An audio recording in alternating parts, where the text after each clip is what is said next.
On Christmas morning, my husband gave me a gift, divorce papers. He smirked, "I've moved on. Pack your bags before my new girlfriend moves in."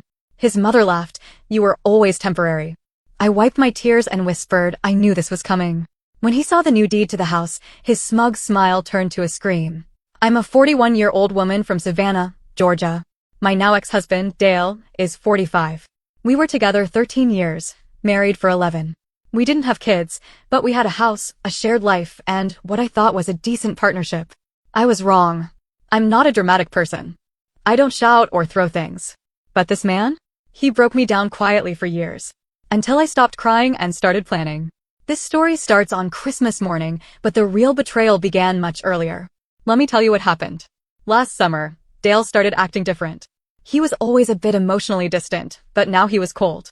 Like I didn't exist unless he needed clean laundry or dinner. He stopped calling during the day. Stopped saying good morning. He started sleeping with his phone under his pillow and going on walks at 10 p.m. I asked if something was wrong. He said I was imagining things. But deep down, I knew something was off. I just didn't know how far it would go. So I stayed quiet. Pretended like nothing changed. But inside, I was watching. Listening. One night in July, Dale went out to grab ice cream. Came back 2 hours later, no ice cream. I checked his car the next morning, empty wrappers from a fast food place I knew he hated. That's when I ordered a voice recorder. I slipped it into the glove box the next night. Left it running for 4 days. When I listened to it, my heart broke.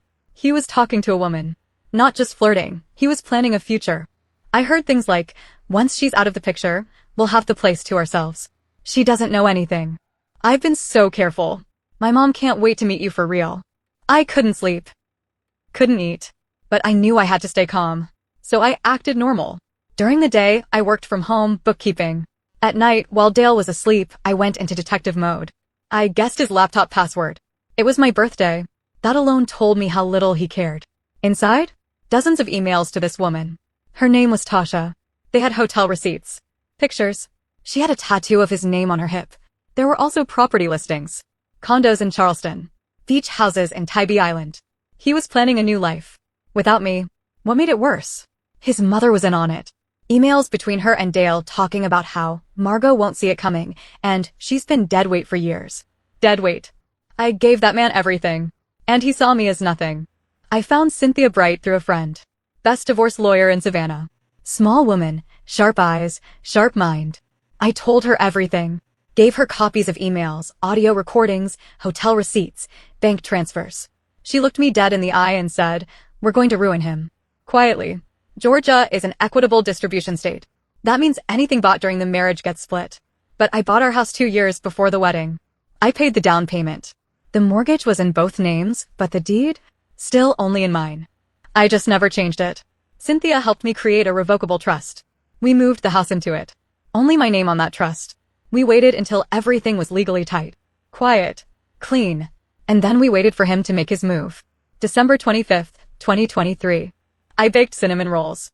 Wrapped his stupid briefcase. He loved leather stuff. I still played the role of the clueless wife. He came downstairs like nothing was off. Wearing cologne. Hair slicked. Not even dressed casually, like he was going to an event. I handed him the gift. He didn't even open it.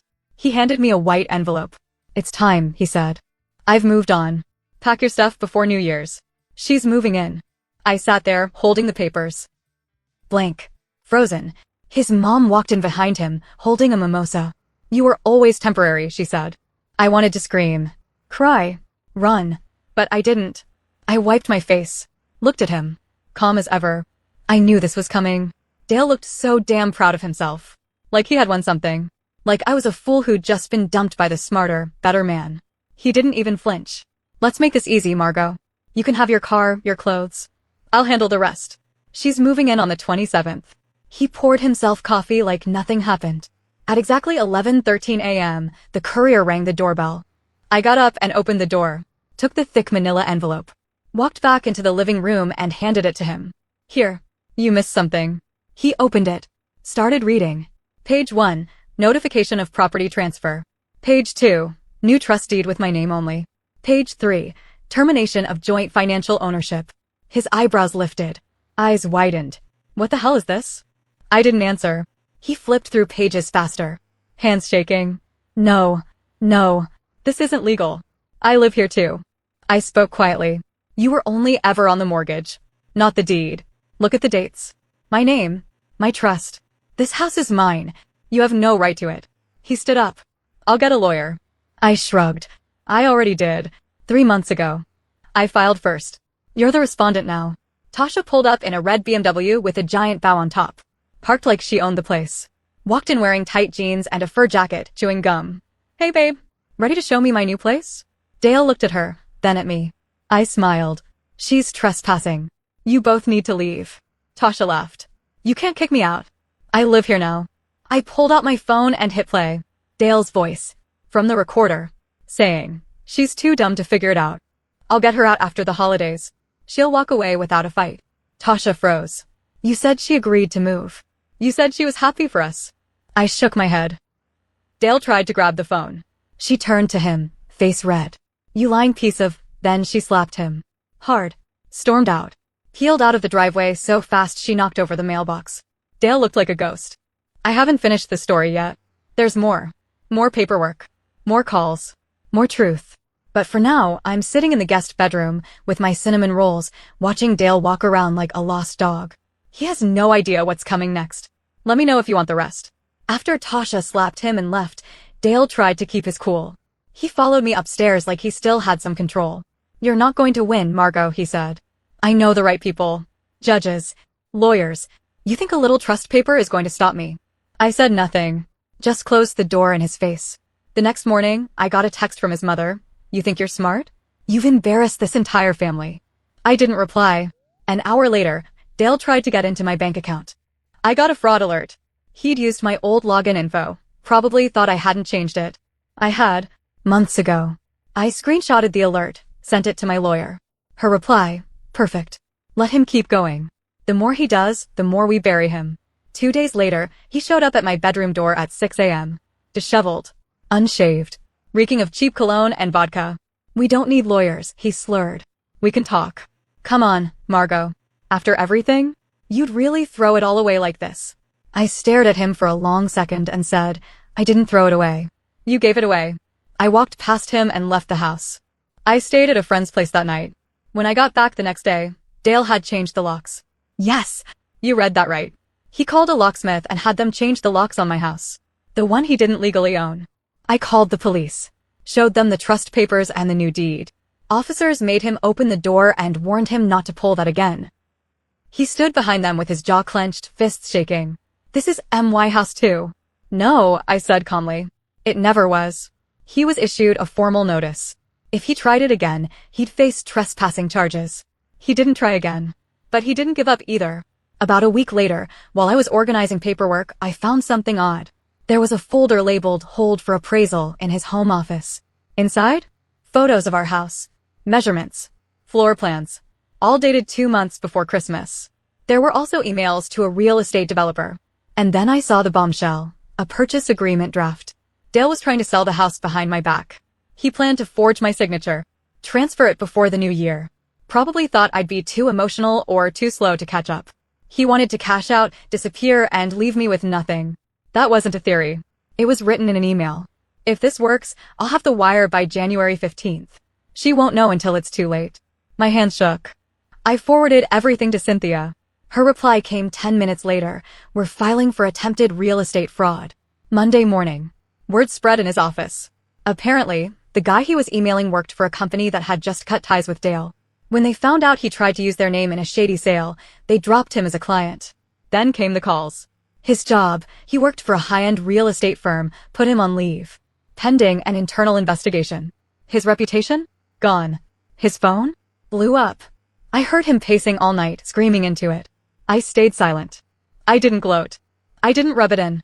Because I knew this was just the beginning. One night, Dale came to the kitchen while I was making tea. It was almost midnight. He looked tired. Hello. You win, he said quietly. I didn't say anything. But I still have one card left. He pulled out a folded paper and slid it across the counter. It was a prenup. A fake one. Backdated. Forged signatures. Looked like it had been printed using our old inkjet and run through a laminator. He actually tried to claim we'd signed a prenup years ago saying he gets the house in a divorce. I laughed. For the first time since this mess started, I laughed right in his face. You really think a $40 scanner is going to fool a court? 2 days later, a certified letter came in the mail. Our mortgage lender. Apparently, Dale had stopped paying the mortgage 3 months ago. He redirected the funds to a personal account. Told them I was handling it. My name was still attached to the loan. So now the bank was coming after me. I brought the letter to Cynthia. She wasn't shocked. He's trying to tank your credit before the sale. This was his last shot.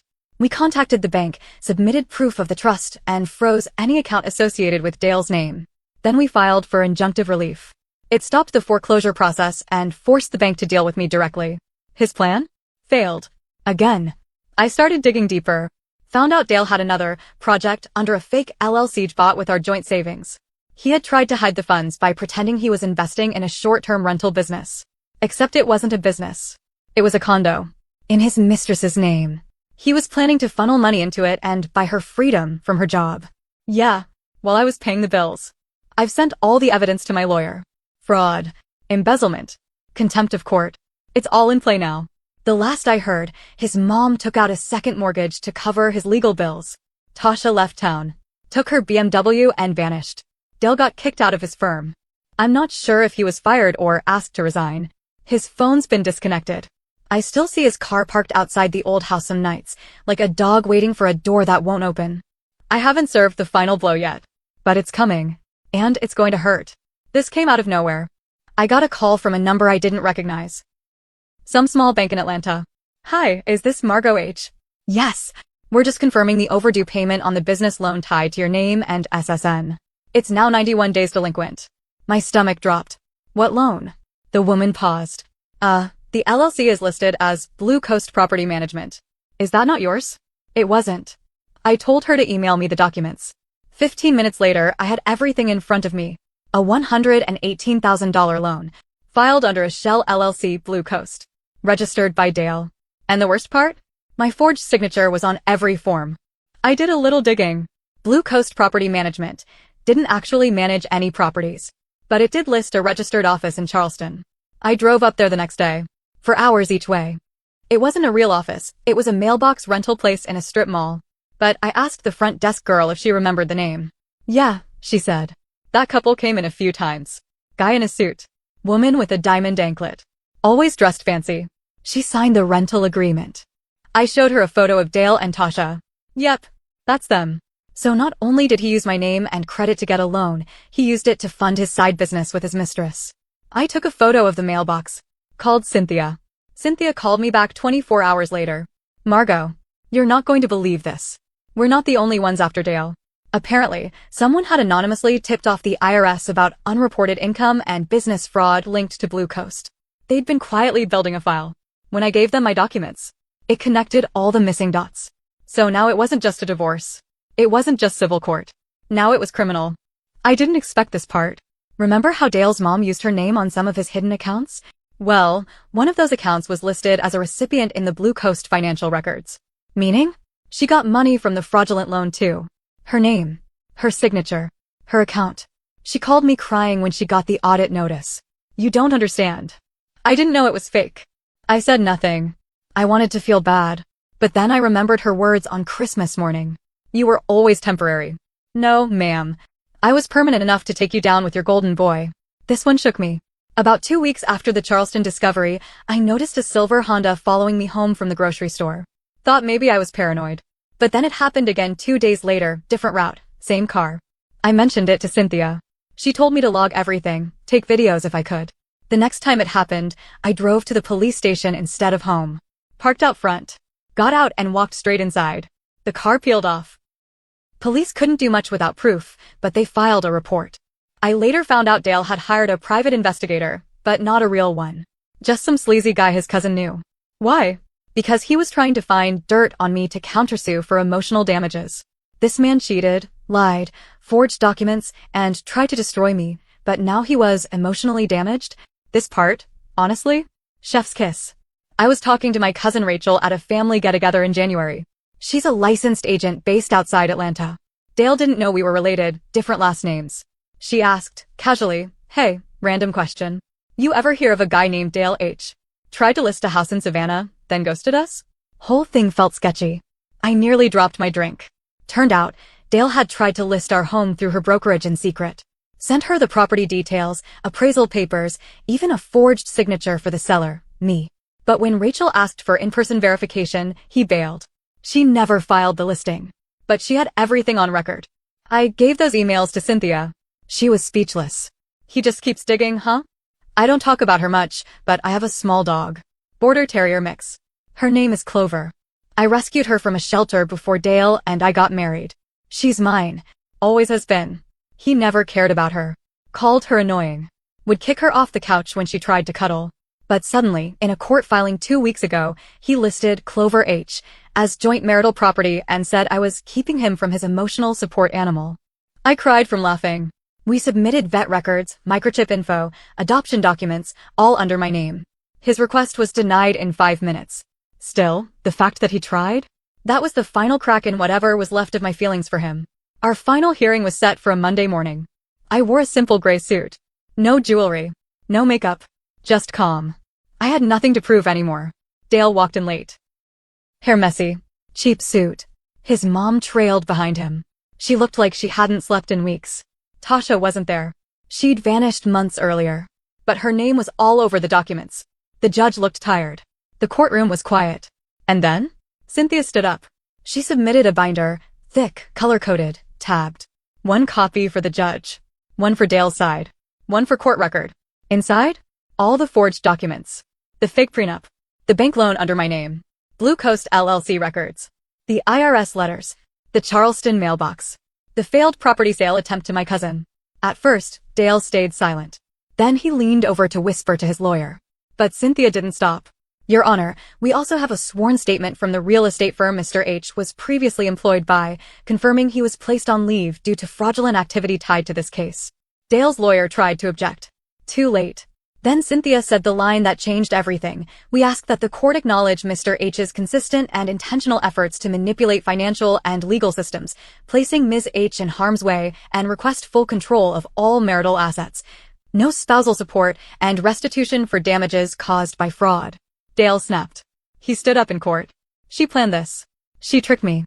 She wanted me to fail. The judge told him to sit down. He didn't. She ruined my life. She turned my own family against me. She recorded me. She hacked my accounts. I stood. Quietly. I protected myself. I never made you lie, Dale. You did that all on your own. He looked like he wanted to scream, cry, and run all at once. His hands were shaking. His mom stood and tried to speak. Your Honor, this is a personal matter. These things happen in marriages. The judge cut her off. Ma'am, if you speak again without being addressed, I'll have you removed. She sat down. Everyone was watching. No more hiding. Dale finally sat down. But it was like something broke in him. The judge ruled that I got the house full and clear. No alimony. I kept my car, assets, and all possessions. He owed damages and court fees. He was under investigation for 2 separate counts of fraud. His face fell when they read the judgment. But it wasn't anger anymore. It was defeat. I didn't smile. I didn't cry. I just stood there while the truth swallowed him whole. Outside the courtroom, Dale's mother rushed up to me. You're going to regret this. You destroyed him. Are you proud? My cousin Rachel stepped between us. He destroyed himself. She just showed everyone the wreckage. Dale didn't say a word. He just stood in the hallway, back against the wall, hands in his pockets, staring at the floor. The man who once smirked while handing me divorce papers on Christmas morning, he couldn't even look me in the eye anymore. It was strange. I expected to feel happy, victorious. But what I mostly felt was hollow. I lost 11 years of my life. I wasted love on a man who saw me as an obstacle. For the first time in a long time, I cried. Not for him, but for me. For the girl I used to be. The girl who made cinnamon rolls on Christmas morning for someone who was planning to replace her. The girl who gave second chances when she should have built walls. My cousin Rachel stayed close. My friend Jamie let me stay with her for a few weeks while I got everything sorted. Even my former in-laws, Dale's aunt and cousin, reached out. We never liked how he treated you. We just didn't know how bad it really was. The ones who mattered stayed. The rest? They vanished, same as Dale. I sold the house. I didn't want to stay there. Too many ghosts. Too many lies soaked into the walls. I moved into a quiet condo by the river. Small kitchen. Big windows. Clover loves it. She sits by the screen door and watches birds for hours. I started going to therapy. Not for trauma. for closure. I don't want to carry this into the next chapter. That love doesn't always look like kindness. Sometimes love is loyalty wrapped in silence. Sometimes it's manipulation dressed as charm. And sometimes, love is just what we tell ourselves when we're scared to be alone. But now I'm not scared anymore. I don't know what the future holds. Maybe I'll date again. Maybe I won't. But I do know this, I'll never let anyone hand me broken glass and tell me it's a gift ever again. Thanks for reading.